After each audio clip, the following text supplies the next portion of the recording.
Okay, if we're going to be faithful managers, the third and probably one of the biggest things that we really need to work on is getting out of debt. Americans are so in debt. The average American has $8,000 in credit card debt. And the Bible has something to say about debt. The Bible tells us to avoid debt. Proverbs 22:7 says, "The rich rule over the poor, and the borrower is servant to the lender." And so what God is saying is, if you're in debt, and the more that you're in debt, the more you become enslaved to someone else, because some of your freedoms are lost. You've legally pledged yourself to companies, to businesses, to other people, and so you are not at full discretion of how you're going to spend your money. You lose some of your freedom. God says that the borrower becomes a slave to the lender. And so one of the things that's really important for us to do is to avoid debt, especially credit card debt, because it's the worst kind of debt that's out there. So let's take a look at a typical credit card balance of $5,000 with a minimum monthly payment of $106 at 18%. And quite honestly, I was looking around, many credit cards charge as much as 21 or 24% interest. But just at 18%, it would take 83 months, 7 years to pay off that $5,000 debt, and you'd pay $3,800 in interest. Now think about that.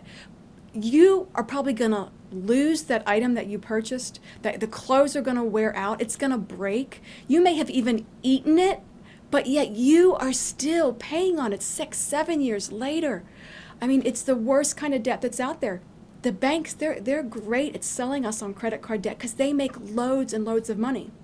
Let's take a look at that same credit card. If you have a $5,000 balance and you double up on that credit card payment, you pay $206 a month, again at 18%. Well, you'll be able to pay it down in 30 months, 2.5 years, less than half the time, and you're going to save yourself more than $2,000 in interest. I mean, the numbers speak for themselves. It's so important to get out of credit card debt. When we put ourselves in debt, we basically are presuming on the future. We're assuming that sometime in the future that we are going to have the ability to pay back that debt. And the truth is, we can't guarantee that. We don't know what our income's going to be. We don't know if our investments are going to do well. We don't know how our life circumstances may change. And the Bible warns us about presuming on the future. Take a look in the book of James. James says, "Now listen, you who say, today or tomorrow we'll go to this or that city and spend a year, carry on business and make money. Why, you don't even know what will happen tomorrow. What is your life? You're a mist that appears for a little while and then vanishes away." And so, again, we don't know what tomorrow holds, but when we put ourselves in debt, we're presuming upon the future, and that can be a really dangerous thing.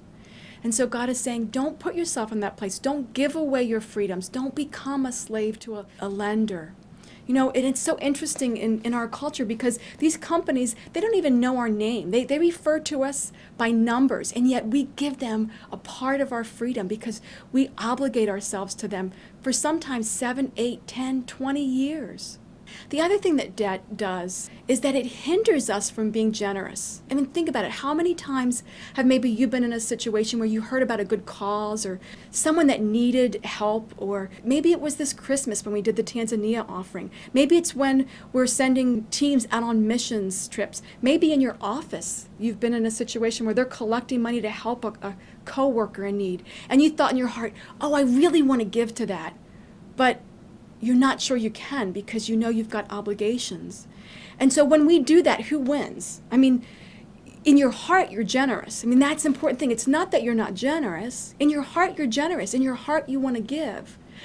But you've got Visa saying, wait a minute, you're obligated to me.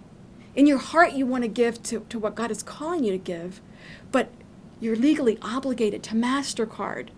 And so what happens then is our debt hinders us from being able to be generous. In part, it hinders us from being able to follow Christ.